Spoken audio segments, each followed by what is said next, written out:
To enable and use screen recognition in Realme 16 Pro 5G, first of all, you will need to open settings on your device. Next step is to scroll all the way down and click on accessibility and convenience. You can then go for the screen recognition right here and then enable it. To use it, you can see activation gesture right here. You can go for 2-finger press, 1-finger press, or thumb press.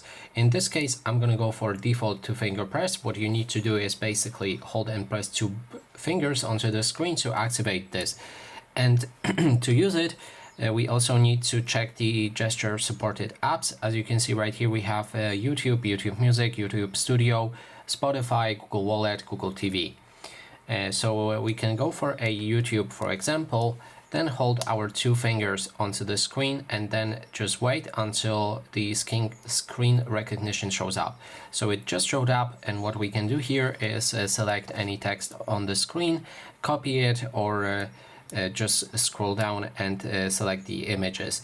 And that is basically everything. Thanks so much for watching, and if you like this video, please consider subscribing.